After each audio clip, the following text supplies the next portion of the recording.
সুপ্রিয় দর্শক শ্রোতা, আসসালামু আলাইকুম। আইএফআইসি নিবেদিত এই সময়ের আজকের অনুষ্ঠানে আমি জাহেদ চৌধুরী আপনাদের সবাইকে স্বাগত জানাচ্ছি। আমরা এই অনুষ্ঠানে সমসাময়িক বিভিন্ন গুরুত্বপূর্ণ বিষয় নিয়ে আলোচনা করে থাকি। আজকে আমরা 36 জুলাই যেটা, এই 36 জুলাইয়ের আজকে আমরা 34তম দিন অতিবাহিত করছি।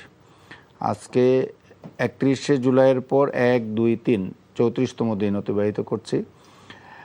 জুলাই আন্দোলনের এই 2 বছর পূর্তির মুহূর্তে এসে কাছাকাছি সময় আছে, আমরা কি পেলাম না পেলাম এই নিয়ে আজকে আলোচনা করব। এবং একই সঙ্গে শেখ হাসিনা দিল্লিতে আবারও প্রেস কনফারেন্সের ঘোষণা দিয়েছেন এবং বাংলাদেশ আজকে পররাষ্ট্র বিষয়ক উপদেষ্টা ভারতীয় হাই কমিশনের কাছে এটা নিয়ে উদ্বেগ প্রকাশ করেছেন। সাংবাদিকদের সাথে কথা বলেছেন আমাদের পররাষ্ট্র প্রতিমন্ত্রী শামা ওবায়েদ। এই নিয়েও কথা বলবো। আজকে স্টুডিওতে আমার দুজন বিশিষ্ট অতিথি উপস্থিত রয়েছেন। আমার ঠিক বাঁ পাশে রয়েছেন আজিজুল বারী হেলাল, সংসদ সদস্য বিএনপি, খুলনা 4 থেকে নির্বাচিত সংসদ সদস্য। হেলাল ভাই, আপনাকে এনটিভি স্টুডিওতে স্বাগত জানাচ্ছি। তারপরে রয়েছেন ব্যারিস্টার আসাদুজ্জামান ফুয়াদ, সাধারণ সম্পাদক এবি পার্টি। ফুয়াদ ভাই, আপনাকেও স্বাগত জানাচ্ছি এনটিভি স্টুডিওতে। আমি যেমনটি বলছিলাম শুরুতে, ব্যারিস্টার আসাদুজ্জামান ফুয়াদ, আপনার কাছ থেকে শুরু করতে চাই। এই জুলাই মানুষের বহু আকাঙ্ক্ষা নিয়ে জুলাই আন্দোলনে সারা দেশের মানুষ ঝাঁপিয়ে পড়েছিল, দল মতের ঊর্ধ্বে উঠে এবং বয়সের ঊর্ধ্বে উঠে সব পরিচয় ভুলে গিয়ে মানুষ জুলাই আন্দোলনে সক্রিয়ভাবে অংশগ্রহণ করেছিল। বিশেষ করে এই চূড়ান্ত মুহূর্তে আপনি ভালো করেই জানেন, 2024 সালের এই আজকের এই দিনে 3 আগস্টে একটা খুবই গুরুত্বপূর্ণ দিন, খুবই ভাইটাল ডে। এবং অনেক কিছুই বলা হয় যে এই 3 তারিখই বদলে দিয়েছিল এবং 4 মাঝখানে একদিন 5 তারিখে বিদায় নিয়েছিল শেখ হাসিনা। যদিও এই 2 বছরের মাথায় এসে আমরা জুলাই আন্দোলনের স্টেক হোল্ডারদের মধ্যে বিরোধ দেখছি, আক্রমণ পর্যন্ত হচ্ছে, গায়ে হাত তোলা হচ্ছে, কথার দুই পক্ষের আক্রমণ দেখছি কথার মধ্যে দিয়ে। সব মিলে আপনি ওই সময়ের একটু স্মৃতিচারণ করে এখনকার 2 বছরের প্রেক্ষাপটটা যদি একটু বর্ণনা করেন। ধন্যবাদ। আমি আসলে স্মৃতিচারণ করা পছন্দ করি কম। আমি আসলে কাজের টাইপের মানুষ আর কি, যে আসলে কি করতে পারলাম, কি করতে পারলাম না, সংক্ষিপ্ত করে আপনি প্রেক্ষাপটটা বলেন। আমার মনে হয় যে এটা তো হিস্টোরিক জায়গা এবং দরবারটা সম্ভবত সেনাবাহিনীর 3 তারিখে হয়েছিল। মানে আমরা ধরেন অনেকগুলো তো বেঞ্চমার্ক ছিল, যেমন আবু সাঈদের শাহাদাত একটা বেঞ্চমার্ক, 16 তারিখ যেটা ঢাকা বিশ্ববিদ্যালয় মেয়েদের গায়ে হাত তোলা একটা বেঞ্চমার্ক, বেসরকারি বিশ্ববিদ্যালয় ভ্যাকেট করে দেওয়া, হল খালি করে দেওয়া বলা, এটা একটা বেঞ্চমার্ক। এরপরে প্রাইভেট ইউনিভার্সিটি এবং মাদ্রাসা, জাতীয় বিশ্ববিদ্যালয়, এই যে 3টা ভিন্ন ভিন্ন জায়গা থেকে, প্রতিষ্ঠান থেকে ছাত্ররা, শিক্ষার্থীরা বের হয়ে আসছে, এটা একটা ঐতিহাসিক ঘটনা। পার্টিকুলারলি আপনার 2টা ফোর্স খুবই নতুন করে বাংলাদেশের রাজনৈতিক আন্দোলনের ইতিহাসে তাদের একটা বেঞ্চমার্ক তৈরি করে ফেলেছে। তার ভিতরে একটা হচ্ছে বিশ্ববিদ্যালয় এবং মাদ্রাসা, যারা তাদের পলিটিক্যাল মালিকানা ক্লেম করলো রাষ্ট্রের কাছে প্রথমবারের মতো, যেটা তারা এর আগে তখনও রাজনৈতিক মালিকানা কখনো ক্লেম করে নাই। তো এটা একটা হিস্টোরিক জায়গা। এরপরে ধরেন নেট বন্ধ করে দিল, মোবাইল স্লো করে দিল, যদিও ইন্টারনেটটা এমনি চলে গিয়েছিল। এটা তো একটা বিশাল কাজ আর কি। স্যাবোটাজ চলতেছিল আপনার বিটিভি, ইন্টারনেটের যে ভবনগুলো আছে মহাখালীতে, এরপরে হচ্ছে মেট্রো স্টেশন আপনার মিরপুরে, আগারগাঁয়ে। এরপর একটা বড় বেঞ্চমার্ক ছিল হচ্ছে মিলিটারি ডিপ্লয়মেন্ট, যে সব দল মিলে কিন্তু করেছে 19 তারিখে। সব দল 14 দল, মাঝে মধ্যে দেখবেন অনেকে বলে না যে ইনুর কি দোষ, মেনন কি করছে, একটা ছোট দল, একটা মন্ত্রী ছিল, মিটিং করেছে। এক্স্যাক্টলি। বিষয়টা হচ্ছে যে গণহত্যার সিদ্ধান্ত, shoot on sight policy, military deploy করা, এমার্জেন্সি ডিক্লেয়ার করা, মোবাইল ইন্টারনেট শাটডাউন করা, এর প্রত্যেকটা কাজের সাথে কিন্তু হাসিনা আওয়ামী লীগ এককভাবে জড়িত না। সেটা হচ্ছে 14 দল, রাজনৈতিক দল আকারে ইনভলভ। এবং এটা তো আইসিটির যে মামলাগুলো চলছে ওইখানে প্রমাণিত হয়েছে, ইতিমধ্যে এগুলা ডকুমেন্টস হিসেবে চলে আসছে। এর আগে লিক হয়েছে আমরা দেখেছি, এরপরে আবার এটা ফরেনসিক করে এটা প্রমাণিত হয়েছে। জি, ইনু মেনন বারবার হাসিনাকে ফোন করে প্রভোক করতেছে, নেত্রী এইভাবে করেন, ওইভাবে করেন, অস্ত্র নামান, এটা করেন, সেনাবাহিনী কি বলেন, বিমান নামান, এই কনভারসেশনগুলো তো আমরা দেখেছি। এরপরের একটা বড় বেঞ্চমার্ক হচ্ছে যে আপনার এই কালেকটিভ 7.62 ব্যারেলটা আমরা জানতে পারলাম লাস্ট উইকের দিকে, একদম জুলাই শেষ দিকে 1-2 তারিখে, যে এই বুলেটগুলোর হিসাব পাওয়া যাচ্ছে না। একটা বুলেটে 2টা 3টা 4টা হুট করে লাশ পড়ে যাচ্ছে, এবং বোঝা যাচ্ছে যে অনেকগুলো বুলেট মারা হয়নি।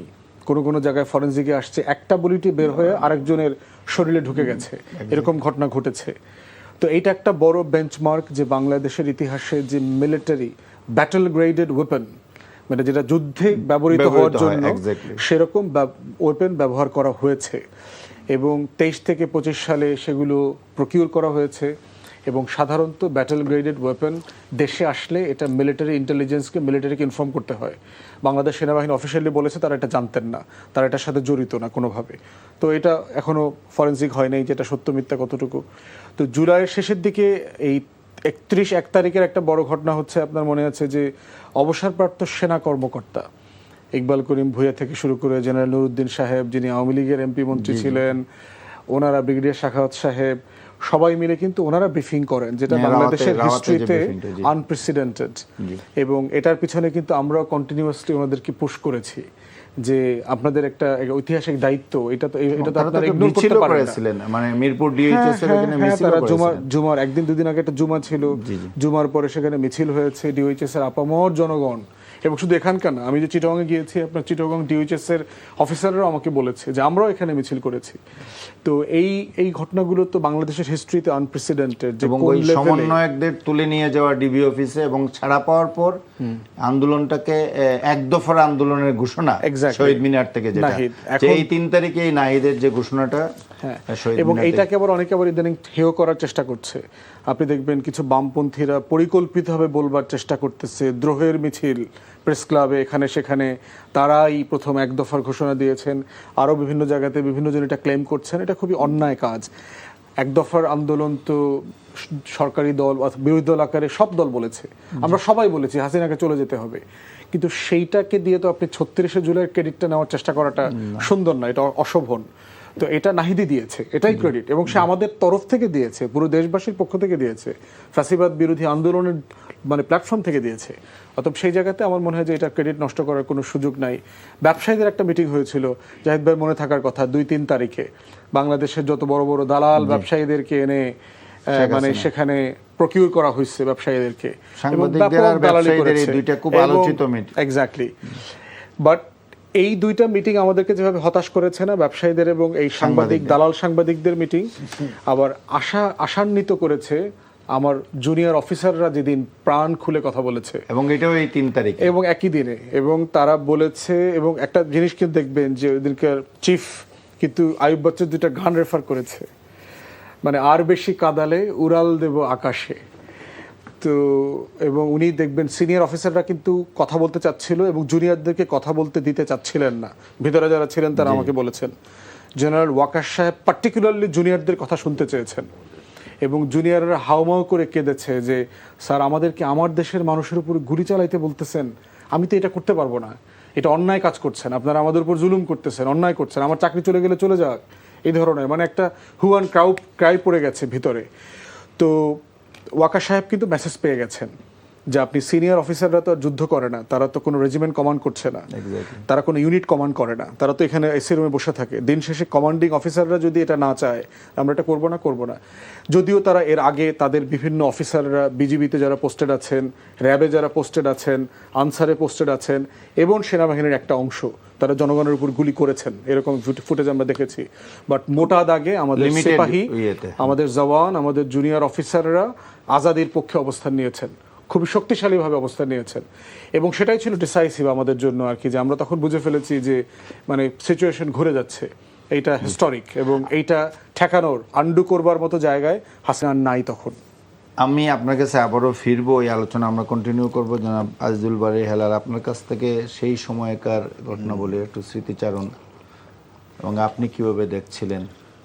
দেখেন, আমাদের ব্যারিস্টার ফুয়াদ স্মৃতিচারণ করতে চাইলেন না, কিন্তু অসম্ভব সুন্দর স্মৃতিচারণ করলেন, এবং ইস্টাবলিশমেন্ট তখন যারা ছিল তাদের ভূমিকার কথা বললেন। কিন্তু এখানে যে আপনার আরও জনগোষ্ঠী, প্রান্তিক জনগোষ্ঠী, তাদের কিছু কিছু ল্যান্ডমার্ক ছিল, যেমন জাহাঙ্গীরনগর বিশ্ববিদ্যালয়ের একজন শিক্ষিকা 1 আগস্ট 1, 2, 3, 4, 5 তারিখে বিদায় নিল। 1 আগস্ট কিন্তু অনেকে হাসিনার দালালি করেছিল প্রকাশ্যে, এবং যারা দালালি করেছিল তারা এখন দেখি টকশোতে এসে জুলাইয়ের পক্ষে কথা বলে। কিন্তু 1 আগস্ট, আমি একটু বলি, 1 আগস্ট জাহাঙ্গীরনগর বিশ্ববিদ্যালয়ের শিক্ষিকা বাংলা বিভাগের শামীমা সুলতানা তিনি শেখ মুজিবের ছবি, শেখ হাসিনার ছবি নামিয়ে ফেলেছিল, এবং এটা কিন্তু খুবই গুরুত্বপূর্ণ, সাহসের একটা বিষয়। তখন কিন্তু শেখ হাসিনাও লম্বা লম্বা কথা বলছো, সেই সময় তিনি এই কাজটা করেছেন। এটাকে আমাদের ইতিহাসের একটা ল্যান্ডমার্ক। আরেকটা ছিল, আরেকটা মেয়ে বলছিল সামনে স্বাধীনতা পিছনে পুলিশ, আপনাদের মনে আছে? এই ব্যক্তিগত ইয়েগুলো এটা ছাত্রী বলছিল। ইন্টারেস্টিং। এরা কিন্তু খুবই মানে এস্টাবলিশমেন্টের মানে লোক না, পড়েছে কিনা আরেকটা মেয়ে যে বলেছিল পুলিশকে যে আজাদি বোঝেন আজাদি। হ্যাঁ, আরেকটা বলছিল যে গুলি করলে মরে পুলিশ, একটা বলছিল যে গুলি করলে মরে একটা বাকিটি যায় না। এটা স্বরাষ্ট্রমন্ত্রীর কাছে ব্রিফ করছিল তার সবার সামনে। আরেকটা জিনিস আমাদের ইতিহাসে লেখা থাকে, মানে ইতিহাসে তো আপনার 2 বছর হলো কেবল আন্দোলনের, হয়তো প্রকৃত ইতিহাস বেরোয় আসতে আরো অনেক ইতিহাস লেখা হবে, গবেষণা হবে, যে আমাদের শেষ আন্দোলন 6 তারিখ ঘোষণা করা হয়েছিল, মনে আছে? হ্যাঁ, 6 তারিখ ছিল।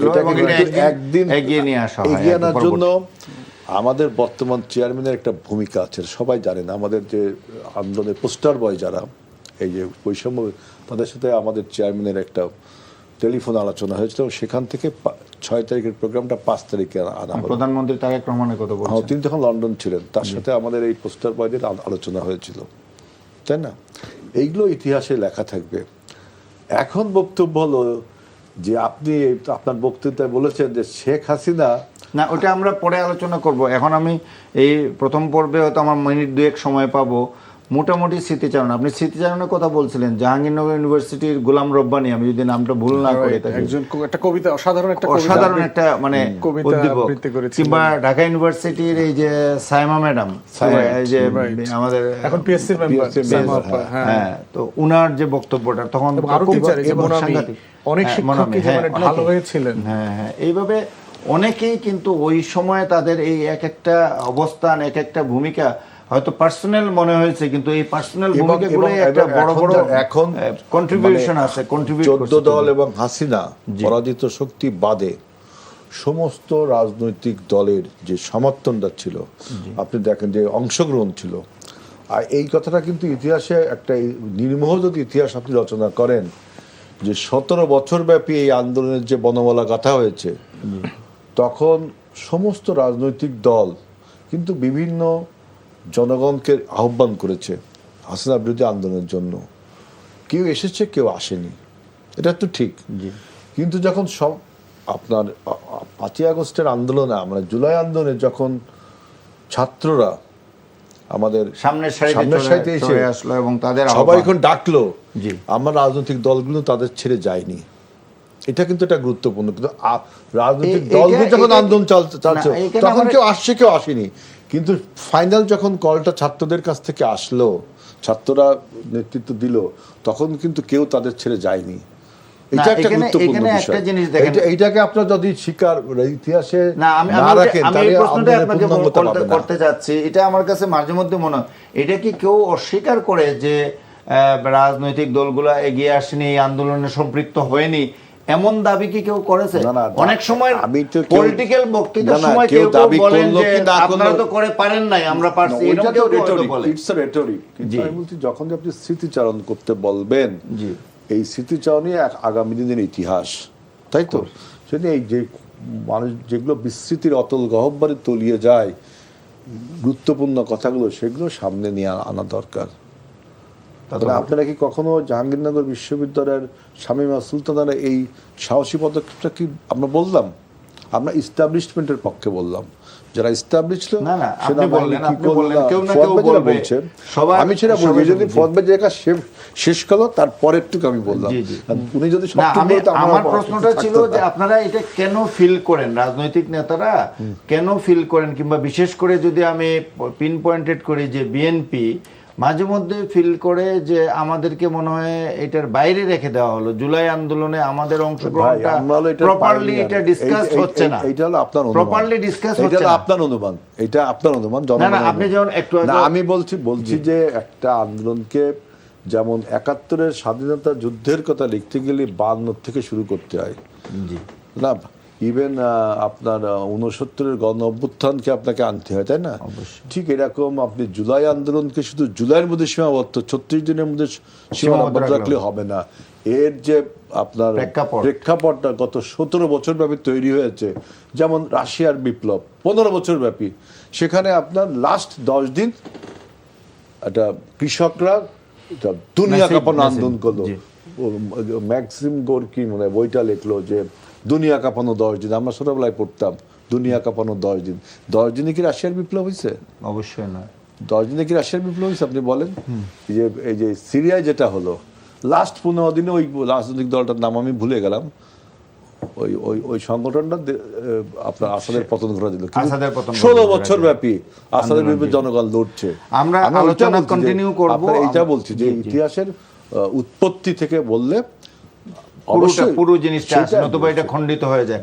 আমরা কথা বলছিলাম, আজিজুল বারী হেলালের বক্তব্য শুনছিলাম। ব্যারিস্টার আসাদুজ্জামান ফুয়াদ, 2 বছর হলো জুলাই বিপ্লবের, এই 2 বছরে আমাদের অর্জনটা কি, সফলতা ব্যর্থতাটা কি? প্রথমত হচ্ছে যে জুলাইয়ের সফলতা কি ইটসেলফ একটা গণ অভ্যুত্থান হয়ে গেছে, এবং এটা শুধুমাত্র তো গত অথবা এই শতাব্দীর আমাদের পুরো দক্ষিণ এশিয়ার গুরুত্বপূর্ণ ঘটনা না, এটা সারা দুনিয়াতে একটা রোল মডেল আপরাইজিং হয়ে গেছে। Gen Z led uprising, first ever সারা দুনিয়াতে। এই জেনারেশনের এত বড় ম্যাসিভ আপরাইজিং পৃথিবীর আর কোথাও হয়নি, এবং এটা কিন্তু রেপ্লিকা হয়েছে দুনিয়ার অনেক দেশে, শুধু এশিয়াতে না, আমেরিকার, ল্যাটিন আমেরিকা থেকে শুরু করে আপনার সেই বুলগেরিয়া পর্যন্ত, ইস্ট ইউরোপ পর্যন্ত, জর্জিয়া পর্যন্ত, সে রাশিয়ার কোনা পর্যন্ত। তো সেটা একটা হিউজ, এই যে ককরোচ পার্টি যা করে দেখাইলো, অ্যাবসলিউটলি আমাদের আন্দোলন রেপ্লিকা করেছে, যদিও নকলটা এত ভালোভাবে করতে পারে নাই আর কি, এই লেভেলে আর কি। তো তারপরও তারা অ্যাটলিস্ট কিছু করেছে। বিহারের নির্বাচনে রেজাল্ট আসছে, দেখেন বিহারে কিন্তু ককরোচ পার্টির আন্দোলনের রেজাল্ট আসছে, প্রশান্ত কুমার জিতেছে, এবং এই ককরোচ পার্টির ঢেউ জিতেছে। আদারওয়াইজ খুবই কাছাকাছি সময়ের ঘটনা বলে, এক্স্যাক্টলি, আদারওয়াইজ বিজেপি ল্যান্ডস্লাইড ফিরবে বলে একটা সম্ভাবনা ছিল। আর হচ্ছে ধর্মেন্দ্র, যিনি শিক্ষামন্ত্রী, কিন্তু বিহারের মানুষ, তো তার পদত্যাগও একটা বড় ইনফ্লুয়েন্সের বিষয় হিসেবে কাজ করেছে। তো জুলাই পার্টিকুলারলি দেখবেন একটা ন্যারেটিভ, জুলাইকে নিয়ে 2টা ন্যারেটিভ তৈরি করে আমাদের বামপন্থী আওয়ামী জনগোষ্ঠী। প্রথম ন্যারেটিভ হচ্ছে যে জুলাইয়ের পক্ষের লোকরা মুক্তিযুদ্ধকে হেয় করার চেষ্টা করে, কিন্তু আপনি যখন কাউন্টার জিজ্ঞেস করবেন যে কে করেছে, আমি করেছি, হেলাল ভাই করেছে, কে করেছে, নাহিদ করছে, জামাতের নেতারা করছে, তারেক রহমান করছে, কে করছে, তখন দেখবেন তারা উত্তর নয়, হ্যাঁ ওই যে কে একটা ফেসবুক পোস্ট দেখলাম ওখানে সে বলছে এরকম। আরে ভাই, মানে কোটি কোটি মানুষ কে ফেসবুক পোস্ট দিচ্ছে ওইটা তো রিপ্রেজেন্টেটিভ না। দেখতে হবে জুলাইয়ের প্রমিনেন্ট ফেস, গুরুত্বপূর্ণ ব্যক্তিরা কে মুক্তিযুদ্ধকে মুখোমুখি করেছে, কে বলেছে, কেউ বলে নাই। কিন্তু দেখবেন ন্যারেটিভটা কথাটা বলে আপনার উপর চাপাই দিবে যে এখন আপনি প্রমাণ করেন যে আপনি চোর না, মানে এরকম একটা জিনিস ন্যারেটিভ বিল্ড করছে। দ্বিতীয়ত দেখবেন একটা ন্যারেটিভ তারা বলার চেষ্টা করতেছে জুলাই নিয়ে, কি লাভ হইল জুলাই, এই পেট্রোল পাম্পে তেল নাই, গ্যাসের লাইন, ঘরে ঘরে গ্যাস বিদ্যুতের সংকট চলতেছে, আইন শৃঙ্খলা পরিস্থিতির অবস্থা ভালো না, অর্থনীতির অবস্থা ভালো না, বিদেশি বিনিয়োগ আসতেছে না, আইন শৃঙ্খলা বাহিনী এখনো ফাংশনাল না, ব্যুরোক্রেসি আগের মতোই, মির্জা ফখরুল সাহেব বলছে কিছুই বদলায় নাই, তো আগেই তো ভালো ছিলাম। মানে আপনি মানে কথাগুলো ফ্যাকচুয়ালি তো কারেক্ট, এই প্রত্যেকটা ঘটনা তো আছে। প্রশ্ন হচ্ছে যে আপনার নীতিটা কি, আপনি কি চেয়েছিলেন? মানে আপনি চায়ের কাপে তো মানে রেড ওয়াইন খাবার জন্য তো এই কাপটা বানানো হয়নি, তাহলে আপনি বললেন যে ভাই এই বিদেশে আনলেন আমাদেরকে রেড ওয়াইন দিলেন, কিন্তু কাপ দিলেন চায়ের কাপ, মানে আপনি কোনোটার সাথে কোনোটাতে কনসিস্টেন্ট না, কিন্তু দেখবেন জুলাই আমাদেরকে কি দিয়েছে, লড়াইটা কিসের জন্য ছিল, আমরা 20 বছর ধরে ভোট দিতে পারি না, 2001-এর পরে একটা ভালো নির্বাচন হয়নি, আমাদের যেটা গণতন্ত্রের ট্রেন, জেনারেশনই ভোটের বাইরে ছিল। গণতন্ত্রের যে একটা ট্রেন আধারির মধ্যে অল্প অল্প করে চলতেছিল, ওই ট্রেনটা স্লিপ করেছে, এই ট্রেনটা আবার লাইনে ফিরে আসছে। ট্র্যাকে নিয়ে আসা। এটা নিয়ে একটু এদিক সেদিক কথাবার্তা আছে, কতটুকু ফেয়ার নির্বাচন হয়েছে আনফেয়ার, বাট মোটা দাগে সবাই মেনে নিয়েছে যে একটা ভালো নির্বাচন হয়েছে। দ্বিতীয়ত হচ্ছে মানুষ ভোট দিয়েছে 25 বছর পরে প্রথমবার, ম্যাসিভ আনন্দ উদযাপন, আওয়ামী প্রপাগান্ডাকে মানে অগ্রাহ্য করে হলেও ভোট কেন্দ্রে না যাওয়ার যে আহ্বান ছিল সেগুলো ওভারকাম করে মানুষ 70% লোক ভোট দিয়েছে, হিউজ ব্যাপার। থার্ড হচ্ছে দেশে একটা অথরিটেরিয়ান ফ্যাসিবাদী শাসন ব্যবস্থা কায়েম হয়েছিল, যেটা শেখ পরিবারের নেতৃত্বে, আওয়ামী লীগের নেতৃত্বে এবং দিল্লির সহযোগিতায়। এই যে নেক্সাস তৈরি হয়েছিল, যেটা আমার স্বাধীনতার সার্বভৌমত্ব, আমার জাতীয় নিরাপত্তার জন্য প্রচণ্ড হুমকি হয়ে দাঁড়িয়েছে, এই অথরিটেরিয়ান রেজিম, এই ফ্যাসিস্ট রেজিমকে, দিল্লির আধিপত্যবাদকে সবাই মিলে উপড়ে ফেলা হয়েছে, সবাই মিলে এটাকে না বলেছে। এখন এর মানে কি আমার জাতির সব প্রত্যাশা পূরণ হয়ে যাওয়ার কথা? না, তা হওয়ার কথা না, ছিল না তো। এর মানে কি ভ্যালিড প্রত্যাশা নাই? আছে। আমার 101টা যৌক্তিক প্রত্যাশা আছে, এবং এই প্রত্যাশাগুলো কি ওই 5 তারিখে পূরণ হওয়ার কথা ছিল না? হওয়ার কথা ছিল না। 2 বছরের ভিতরে হওয়ার কথা ছিল না? তাও কথা ছিল না।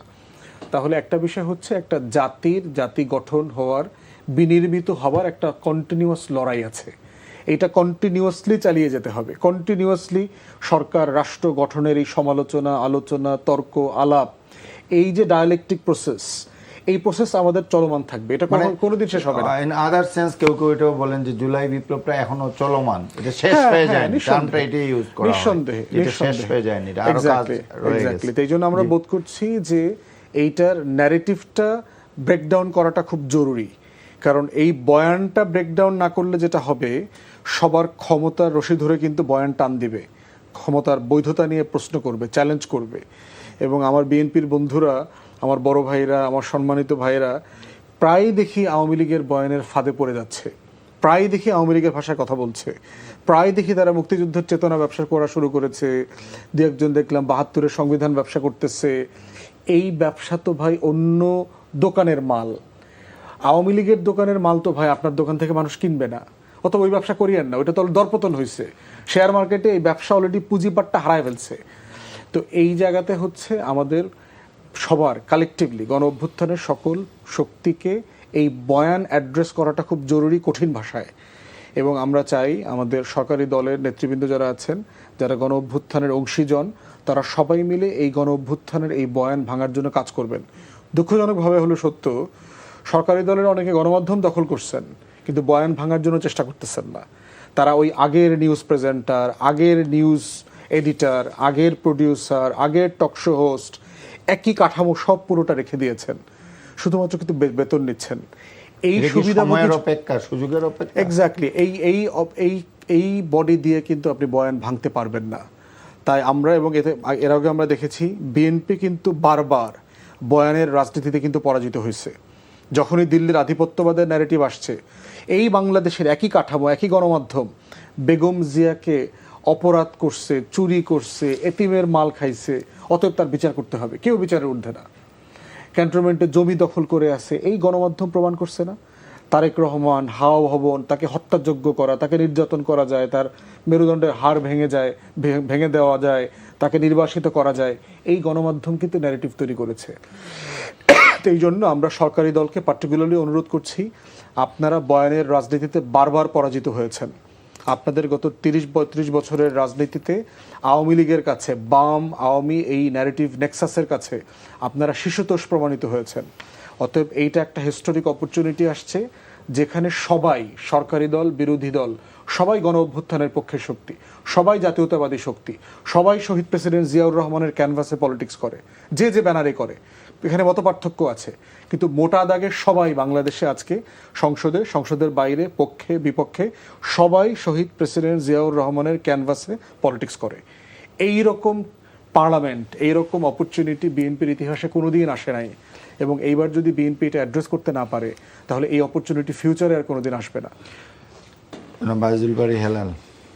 বেশ কিছু কথা আসছে ব্যারিস্টার ফুয়াদের কথা থেকে, যে আপনারা উনি শেষ যে কথাটি বলছেন যে এখন যারা রাজনীতির মাঠে আছেন, বাংলাদেশের রাজনীতির মাঠে বড় ধরনের ক্যানভাসে সবাই শহীদ রাষ্ট্রপতি জিয়াউর রহমানের পলিটিক্সটা ধারণ করেন, এবং এইরকম একটা পরিস্থিতিতে আপনারা সরকারের 2/3 মেজরিটি নিয়ে সরকারে এই যে অপরচুনিটি আসছে দেশকে আগায় নেয়ার কিংবা সমস্ত বয়ানটাকে কারেক্ট করার, বাংলাদেশের এটাকে কারেক্ট করার, আপনারা বারবার ফাঁদে পা দিচ্ছেন। উনি দুইটা গ্রুপকে দায়ী করেছেন, একটা বামপন্থী যারা আছেন তারা, আর একটা তো আমাদের প্রতিবেশীদের দ্বারা যে পরিবেশটা সৃষ্টি করা হয় সেই পরিবেশের ফাঁদে পড়ছেন আপনারা। এটা হলো আপনাদের অনুমান, আপনাদের বয়ান। আপনাদের বয়ানের ফাঁদে পড়লে যে আমাদের রাজনীতির কি হবে?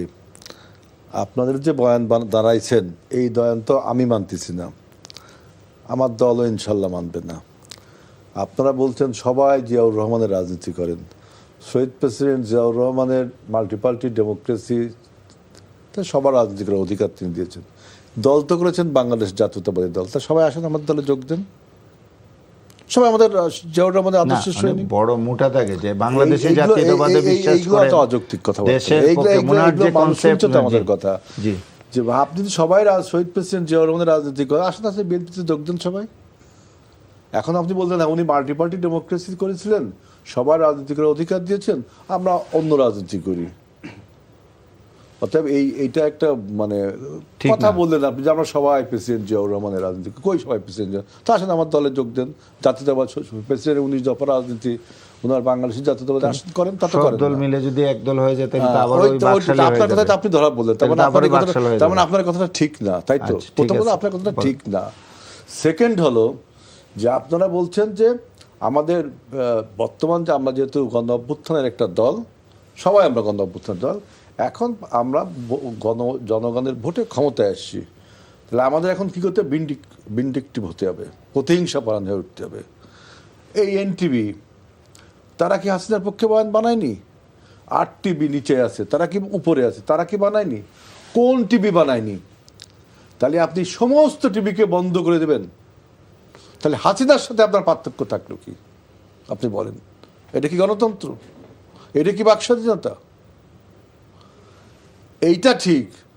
হাসিনার বয়ানকে যারা আজকে ফেরি করছেন, একটু পরে আপনি আলোচনা তুলবেন, দিল্লিতে বসে হাসিনা কি, একটু পরে আপনি তুলবেন, তাতে আপনি হাসিনার বয়ানকে, যেই লোকটা পলিটিক্যালি অ্যাবান্ডান্ট, পরিত্যক্ত হয়েছে, যে পরাজিত হয়েছে, শুধু পরিত্যক্ত না, তার বয়ানও আপনি এখন তুলছেন না? সেটা কিন্তু আমাকে কিছু বিষয় তো আছে যে সেইটা মোকাবেলা করতে হবে না। তার মানে কি যে আপনি গত 17 বছরে যারা হাসিনাকে গুণগান গেয়েছেন, আর আমরা যারা আন্দোলন সংগ্রাম করেছি আমাদেরকে বিভিন্নভাবে অপমানসূচক কথাও বলেছেন না? এখন তাদের সবাইকে আপনি দেশ থেকে বের করে দেবেন না তাদের বিচার করবেন? যারা গণ হত্যার সাথে জড়িত, অপরাধের সাথে জড়িত, আপনি দেখেন না যে যারা গণহত্যার সাথে জড়িত ছিল, বিভিন্ন অপরাধের সাথে জড়িত, তাদেরকে গ্রেপ্তার করা হচ্ছে না, তাদের বিচার হচ্ছে না।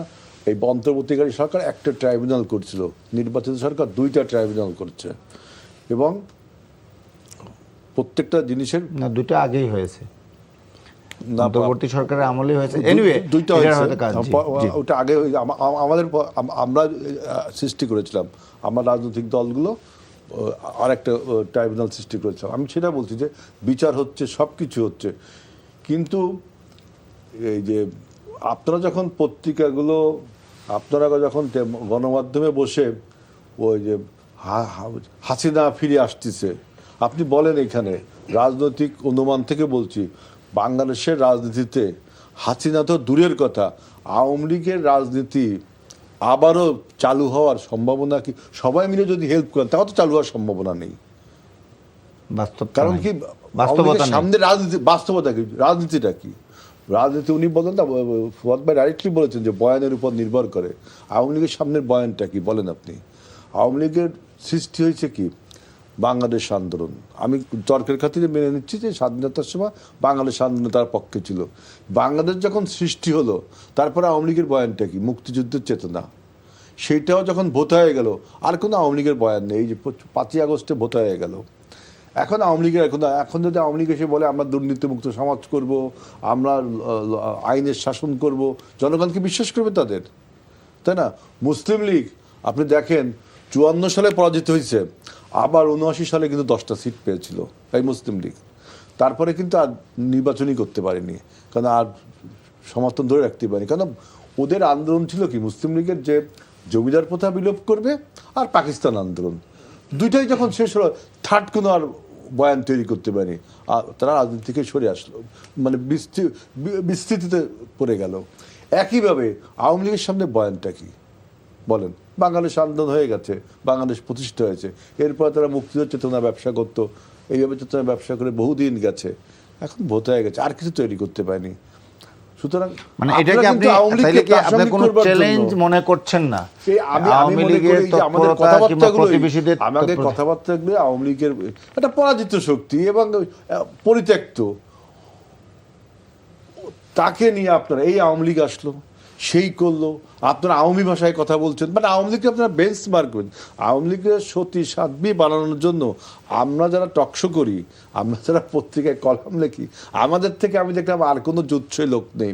আপনি আওয়ামী লীগকে যেমনি হোক প্রাসঙ্গিক করছেন, কোনো একটা ঘটনার সাথে আওয়ামী লীগের রিজেম্বল করছেন। ওই সেদিনকে জামাতের আমির বলছে যে আমরা নাকি আওয়ামী লীগের ভাষায় কথা বলছি। 5টা মাস একটা সরকার, কেবল 5 মাস 6 মাস, এর মধ্যে তাকে আপনি ফ্যাসিস্ট বলে দিচ্ছেন। একটা লোকের ফ্যাসিস্ট হতে তো স্বাধীনতা লাগছে 20 বছর, মানে 17 বছর। ফ্যাসিস্ট হয়েছে 14 সালের পর থেকে। আমরা তাকে স্বৈরাচার বলতাম 10 সাল পর্যন্ত। 8 সালের নির্বাচনের পর তাকে আমরা স্বৈরাচার বলা শুরু করেছি। 14 সালে যখন সে বিনা ভোটে নির্বাচিত হলো, 18 সালে যখন রাতের ভোট হলো, তখন আমরা তাকে ফ্যাসিস্ট বললাম। 24 সালে তাকে মাফিয়া বললাম। আর বিএনপি গণ অভ্যুত্থানের একটা দল, আমরা সবাই মিলে অভ্যুত্থান করে সরকার গঠন করলাম। সরকার এমন কোনো মহা অন্যায় করিনি যে তাকে আপনি এখনই ফ্যাসিস্ট বলে দিচ্ছেন এবং বলছেন যে হাসিনা আশুরি আমরা কথা বলছি। আমি বুঝি না যে আমাদের রাজনৈতিক পরিপক্কতার কত অভাব। যে লোকটাকে আমরা সবাই মিলে ছুঁড়ে ফেললাম, সে তার আস্থানায় যা বসছে, এখন তাকে আবার প্রাসঙ্গিক করবার জন্য একসময় বলছেন যে বিএনপি হাসিনার সুরে কথা বলে, বিএনপি এটা করেছে, হাসিনা আসতেছে। তা আমাদেরই দোষ, এগুলো আমি দেখছি আমাদের রাজনৈতিক দূরদর্শিতার দোষ। আমরা আমাদের এই যে মনে করেন নাসিরুদ্দিন পাটোয়ারি বক্তব্য দিচ্ছে, তাই না? এটা নিয়ে আপনি কথা বলতে পারেন, সে পলিটিক্যাল রেটরিক বলছে, ওই যে এর নামে ওর নামে কথা বলছি, কোনো এলাকায় যে একটা ওই জায়গার সিনিয়র নেতার নামে একটা বাজে কথা বলা শুরু করলো।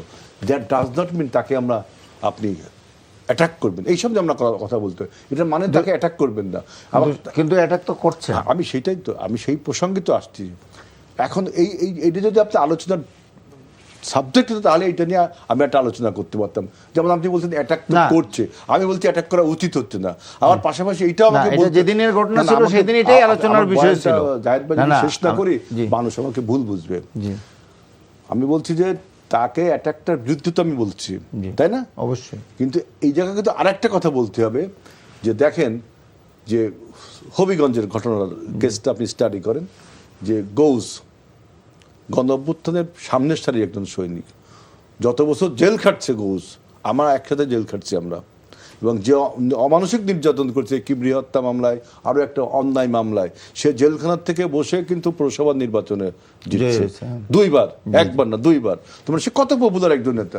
আপনি জানেন যে ওইখানে যায় যদি গৌসের বিরুদ্ধে কিছু বলা যায়, আমাদের খুলনায় যে আমাদের স্থানীয় জাতীয় নেতৃবৃন্দ বাজে কথা বলা শুরু করেছে।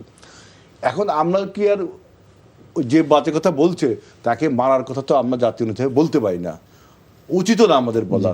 ও যে ন্যারেটিভটা তৈরি করেছে, আমি তার আর একটা ন্যারেটিভ তৈরি করবো, তাই না? এখন বাংলাদেশের রাজনীতিতে দেখেন যে স্থানীয়ভাবে যিনি পপুলার নেতা হয় তার কিছু ভক্তকুল তৈরি হয়, এটা তো ঠিক। তাদের ইমোশনসটা তারা কন্ট্রোল করতে পারে, ইমোশনটা কন্ট্রোল করা উচিত। তারা কিন্তু নেতার ডিসিশনও ওইখানেই একটা ঘটনা, এইটা বাংলাদেশের পলিটিক্সের একটা ট্রেন্ড আমি দেখলাম। কিন্তু ওইটা আমাদের দমন করা উচিত, যে না, এই নিজেদের মধ্যে সংঘর্ষ করলে ওই হাসিনার বয়ান জারি হবে। কিন্তু সুতরাং ওই আপনাকে এই জায়গাটা কুল ডাউন হতে হবে। আবার এই আপনার যদি ইচ্ছা হয় যে আমি কথা বলে বলে ওই যে ভাইরাল থাকবো, একটা নাটকের নাম দেখলাম আমি, যে ভাইরাল মফিজ, বাংলাদেশের নাটক আছে, তার কাজ হলো আপনার কোনো একটা ঘটনা ঘটায় আপনার ওই যে জনগণের মাঝে তার কথাটা অমুকে অমুক করেছে। ভাইরাল নিয়ে অনেক নাটক দেখুন টেলিভিশনে হয়। তা আমাদের কিছু কিছু লোকের কথা হলো যে এমন এমন কথা বলবো তাহলে আমার কথাটা জারি থাকবে, পত্রিকায় পরের দিন নিউজ হবে, আপনিও নিউজ করবেন, আবার ওই যে আপনার ফটো কাট করবেন, রিল করবেন, ওইটা খুশি হচ্ছে, কিন্তু এবং তার নামটা জারি থাকলো। এখন এইটা একটা পলিটিক্সের ধরন। এইটাকে আমরা যারা সরকারে আছি বা এস্টাবলিশমেন্টে আছি, আমাদেরও উচিত এটাকে স্মার্টলি মুভ করা। এটা আমি বলছি, আমাদের উচিত এটাকে এই ট্রেন্ড থাকবেই। আমাদের রাজনীতিতে ড্যামাগগ টাইপের বক্তা, রাজনীতির রেটরিক, এগুলো সব থাকে। এখন নতুন একটা ট্রেন্ড চালু হয়েছে, আমি সরি টু সে, যে এই যে বসা দিয়ে মানুষকে গালি দেয়া, এটা গত 51 বছরের ইতিহাস আপনি দেখাতে পারবেন না। কি রে ভাই, আপনি যাচ্ছেন ওনার এলাকায় বরিশালে, উনি একটা বিখ্যাত নেতা, যা বলেন ফুয়াদের অমুক করি, ফুয়াদ অমুক, এগুলো কি উচিত? আপনি বলেন এগুলো উচিত? হ্যাঁ, তার মানে এই না যে বললো তাকে আপনি অ্যাটাক করবেন। এখন সে বল তাকে জনগণ খারাপ করছে। নাসির পাটোয়ারি গণ অভ্যুত্থানের একটা সামনের সারির নেতা, সে যে কথাগুলো বলছে জনগণ কিন্তু ভালোভাবে নিচ্ছে না, তাই না? আপনি আর একটা নেগেটিভ তৈরি করলে ভালো। আপনি যখন তাকে অ্যাটাক করছেন তখন কিন্তু সে সমমর্মিতা পাচ্ছে, সমবেদনা পাচ্ছে। এইটা এখন আমি যে জিনিসটা বুঝছি, আমার যে কর্মীটা, সে কিন্তু এটা বোঝে না, বুঝতেছে না, সে ইমোশনাল একটা আঘাত করে ফেলছে। এই জায়গাটা আমাদেরকে সতর্কতা অর্জন করতে হবে, সচেতনতা করতে হবে যে কথার জবাব কথা দিয়ে দেওয়া ভালো। আপনার শারীরিক আঘাত এটা কোনোভাবে কেউ মেনে নেয় না। এই সমস্ত করলে হবে কি আপনি দেখেন আরেকটা আমি আপনার কাছে আসবো। আমি একটু ব্যারিস্টার ফুয়াদের কাছ থেকে একটু শুনে আসি যে আবারও দিল্লির হাসিনা কার্ড, যে হাসিনাকে 5 তারিখকে সামনে রেখে, হাসিনার পলায়ন দিবসটাকে সামনে রেখে ঠিক ওই দিনেই উনি দিল্লিতে প্রেস কনফারেন্স করবেন, সজীব ওয়াজেদ জয়, তারপর কে তারা আসবে, সাকিব আল হাসান, এবং এই রকম একটা পরিস্থিতি সৃষ্টি করা হচ্ছে এবং ভারত সরকারের মদদেই এটা হচ্ছে, এটা স্পষ্ট। আমাদের হেলাল ভাই একটা অভিযোগ করছেন যে এগুলো কিছুই না, আওয়ামী লীগের কোনো অ্যাক্টিভিটিস, এই ইন্ডিয়ার অ্যাক্টিভিটিস, এগুলো কগনিজেন্সে আনার দরকার নেই, এরকম একটা কথা বলছেন। কিন্তু অতীতে তো নানা ঘটনাবলিতে বারবারই আসছে যে বিভিন্নভাবে হয়তো আওয়ামী লীগ সুবিধাটা আপনাদের শক্ত অবস্থান না নেওয়ার কারণেও কিছু কিছু সুবিধা পেয়েছে। যদিও রিসেন্টলি এসে আমরা একটা ভিন্ন অবস্থান সরকারের তরফ থেকে দেখছি, বিশেষ করে প্রতিবেশীর সাথে কিংবা আওয়ামী লীগ কর্মী নেতাদের সাথে বিহেভিয়ারের ক্ষেত্রে। মানে যে কারণে ধরেন আমি বারবার বয়ানের কথা কেন বলছি যে বিএনপি এই জায়গাটাতে ফেল করেছে, দেখেন দুইটা এক্সাম্পল দেই বিএনপির গত সরকারের। জঙ্গি ইস্যু, এই যে শায়েক আব্দুর রহমান, বাংলা ভাই, এই ঘটনা, মুফতি হান্নান, এই ঘটনাগুলো যে ঘটলো, বিএনপি তো ডিসাইসিভলি ঘটনাকে ডিল করছে, তাদেরকে গ্রেফতার করে বিচারের মুখোমুখি করা, ফাঁসিটা 1/11-এর সময় হয়েছে। কিন্তু সারা দুনিয়াতে বিএনপি জামাত সরকারটাকে আওয়ামী লীগ কী বানায় দিয়ে গেছে? ভারত আর আওয়ামী লীগ মেনে জঙ্গির মদতদাতা, মৌলবাদের উত্থানকারী, তাদের ফান্ড দেয়, তাদের এইটা করে, তাদের সেইটা করে, বিএনপি জামাতের নেতারা এইখানে এইভাবে সাহায্য সহযোগিতা করছে। মানে আপনি চিন্তা করে দেখেন, মানে হেলাল ভাই বয়ান বিষয়টাকে যতটা হালকা করে নিচ্ছেন। দ্বিতীয় এক্সাম্পল দিই, দ্বিতীয়ত হচ্ছে 21শে আগস্টের ঘটনাটা দেখেন। একটা সিটিং সরকারের জন্য এটা কতটা বিব্রতকর ঘটনা। হাসিনাকে আপনি যত ঘৃণাই করেন, সে তো ফর্মার প্রাইম মিনিস্টার, তার তো স্টেট প্রোটোকল আছে। তার গাড়িতে অথবা তার মিছিলে যদি অ্যাটাক হয়, আক্রমণ হয়, এটা দেশের সার্বিক নিরাপত্তা সিচুয়েশন কিন্তু আন্ডারমাইন করে অবশ্যই। এবং বিএনপি সরকার এই জজ মিয়া নাটকটা শুধু দেখেন, বিএনপি তো কিছুই করে নাই, জজ মিয়া নামে কাউকে নামানোও হয় নাই।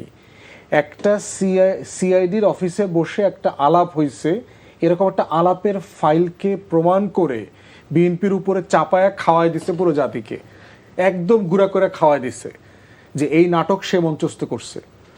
অথচ দেখেন পুরো ঘটনার সাথে আওয়ামী লীগের মিটিং করার কথা ছিল এক জায়গাতে মুক্তাঙ্গনে, সে সরকারকে, প্রশাসনকে না জানায় এটাকে নিয়ে গেছে আপনার বঙ্গবন্ধু এভিনিউতে, সে কোনো ফরেন্সিক এভিডেন্স কালেক্ট করতে দেয় নাই, সেখানে আপনার হাসিনার গাড়িটা পর্যন্ত ট্র্যাক করতে দেয় নাই, যে ওখানে এফবিআই থেকে যখন তদন্ত কর্মকর্তারা আসছে, সরকারের ইনভেস্টিগেশনে এখানে বাহিরের অন্য দেশের মাল মশলা পাওয়া গেছে যেগুলো ফুটছে এখানে। তাহলে দেখেন শতভাগ সত্য জিনিসটা তার পকেটে ছিল, কিন্তু সারা দেশ সারা দুনিয়া কি জানছে যে বিএনপির আমলে দেশের একটা ফর্মার প্রাইম মিনিস্টারও তার লাইফ সেফ না। তাহলে আগের আমলে সে দুর্নীতিতে চ্যাম্পিয়ন হয়েছে, এইবার সে জঙ্গিপনা সন্ত্রাসে চ্যাম্পিয়ন হয়েছে। অতএব বাংলাদেশে কি দরকার? একটা সেকুলার, একটা লিবারাল, এমন একটা ফোর্স দরকার যারা এই জঙ্গিপনা নিয়ন্ত্রণ করতে পারবে। বিএনপি জামাতের পলিটিক্সটা খাইলো কে, কিভাবে খাইলো? তাহলে সেই জায়গাটাতে আমরা দেখতে পাচ্ছি যে বিএনপির অধিকাংশ নেতাকর্মীর আন্ডারস্ট্যান্ডিং দুর্বল এখানে, এবং তার থেকে বড় দুর্বলতা হচ্ছে এটাকে ডিল করা প্রতিদিন। কথিত আয়নাঘর, যেই আয়নাঘরে এই রাষ্ট্রের বর্তমান সরকারের স্বরাষ্ট্রমন্ত্রী ছিলেন, তিনি নিজে গিয়ে দেখা বলে আসছেন আমি এখানে ছিলাম সম্ভবত এই রুমটাতে, সাইজ টাইজ দেখা তাই মনে হয়েছে। বিএনপির রেসপন্স দেখেন তো, এইটাকে নিয়ে বিএনপি আসলে কিভাবে রিয়াক্ট করছে।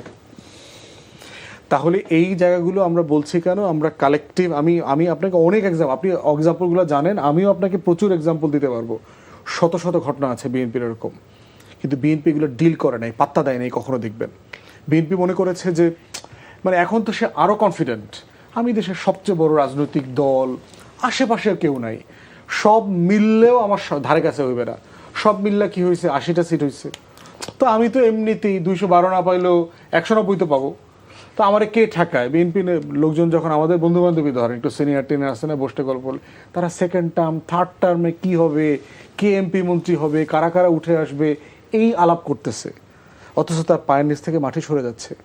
আপনি দেখেন রিসেন্টলি জুলাইয়ের প্রোগ্রামে দেখেছেন বিএনপি নেতাদেরকে কিভাবে বিব্রত করেছে, খেয়াল করে দেখেন। 6 মাসের সরকার, কিন্তু বিএনপি বলতেছে পরিকল্পিত। না, এটা পরিকল্পিত না ভাই। শহীদ পরিবার, আহত পরিবার আমাদেরকে দেখলে রাস্তাঘাটে ধরে, বলে ভাই আপনারা কি করলেন, এত বড় বড় কথা বলেন, আমাদের জন্য তো কিছু করতে পারলেন না, আমি এখনো চিকিৎসা পাই নাই। তো সরকারি দলকে পাইলে সেটা আমরা একবারে শেষ পর্যায়ে অনুষ্ঠানের এই হাসিনার এই পার্টটা যদি আপনি 30 সেকেন্ড একটু বলেন, তারপর আমি এখন প্রশ্ন হচ্ছে বয়ানের এই জায়গাটাতে দেখতে হবে যে গুরুত্বপূর্ণ উপকরণ কি কি।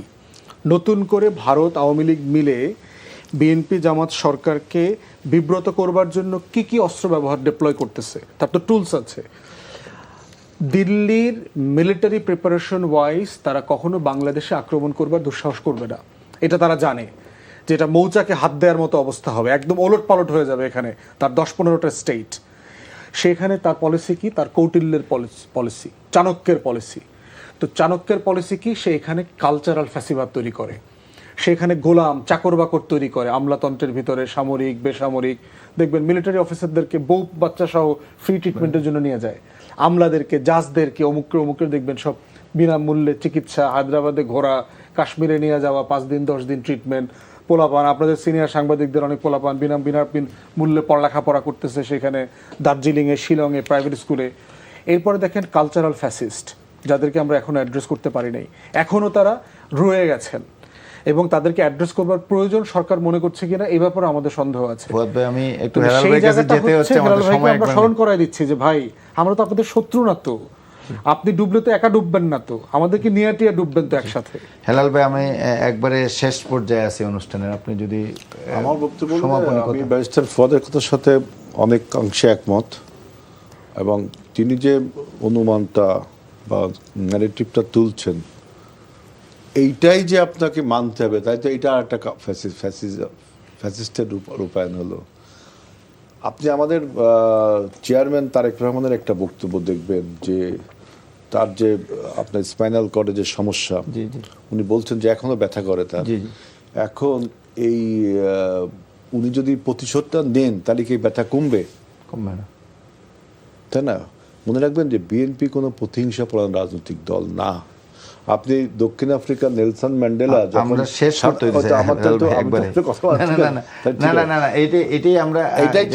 ঠিক আছে, আমি বলছি যে আমরা হলো আপনার সবাইকে নিয়ে রাষ্ট্রটা গড়তে চাই, তার মানে না ওই পরাজিত ফ্যাসিবাদ না, আওয়ামী লীগ অ্যাপার্ট ফ্রম আওয়ামী লীগ বাদ। নেলসন ম্যান্ডেলা যেমন হোয়াইটটা তাকে 27 বছর জেলখানায় রেখেছে, যে রোবেন কারাগারে, রোবেন আইল্যান্ডে, সেইখান থেকে সে এসে আবার এখন তো রিকনসিলিয়েশন করছে না দেশটাকে। জি জি তো এক একটা রাজনৈতিক দলের ভিউজ একরকম থাকে, একটা আদর্শ একরকম থাকে। আমরা আমাদের যে ইডিওলজি, যে আপনার ন্যাশনালিস্ট ফোর্স, মানে বাংলাদেশে বসবাসরত সমস্ত নাগরিক তারা সঙ্গে আমরা নিয়ে বাংলাদেশি এরকম বলি। একটা- আমি সেটা বলছি যে আপনি যারা পরাজিত হয়েছে, ফ্যাসিস্ট হয়েছে, জনগণ তারা বাদ, কিন্তু আমরা যারা আছি আমরা ঐক্যবদ্ধ হয়ে থাকতে চাই। এখন কে টেলিভিশনে কি বলেছে অমুক টেলিভিশন, এখন তো আপনার এনটিভি বন্ধ করতে হয়, আপনার 71 টিভি বন্ধ করতে হয়, সব টেলিভিশন বন্ধ করে, সব পেপারও বন্ধ করতে হয়। কোন পেপার লেখেনি? আমার দেশ পত্রিকা ছাড়া, দেশ পত্রিকা এইটা আমাদের গত 17 বছরের আন্দোলনে আমাদের সাথে ছিল, এটা আমি অস্বীকার করব না। আমি নিজেও আমাদের দেশ পত্রিকায়, আমি যখন ওই আপনারা অনলাইনে ছাপতেন, আমি বিএনপির প্রতিষ্ঠা বার্ষিকীতে একটা লেখা লিখছিলাম, কোনো পত্রিকা ছাপাতে যায়নি। মাহমুদুর রহমান ভাই তখন তার কি থাকতো মনে হয়, সেটা আমরা আরেকদিন বিস্তারিত আলোচনা করব। সব পত্রিকা বন্ধ করে দিতে হয়, তো আপনাদের সাথে আমার সেটা পার্থক্য করবেন থাকবে না, কি? এবং এটা সুস্থ পরিবেশে সুস্থ রাজনীতি সেটাই করতে হলো চান। এবং জুলাই আমরা অভ্যুত্থানের দেখেন, শক্তিকে সাথে নিয়ে। আমাদের জি। বর্তমান সরকার দেখেন, আপনি দেখেন যে আমরা হেলাল ভাই আজকে আর প্রসঙ্গে যাই না। আপনাকে অসংখ্য ধন্যবাদ ব্যারিস্টার ফুয়াদ, আপনাকে অসংখ্য ধন্যবাদ জানাচ্ছি আজকের অনুষ্ঠানে অংশ নেওয়া সুপ্রিয় দর্শক শ্রোতা যারা এতক্ষণ আমাদের সাথে থেকে অনুষ্ঠানটি দেখলেন, তাদের সবাইকে অসংখ্য ধন্যবাদ জানিয়ে অনুষ্ঠান শেষ করছি। শুভরাত্রি, আল্লাহ হাফেজ। মানে ওরা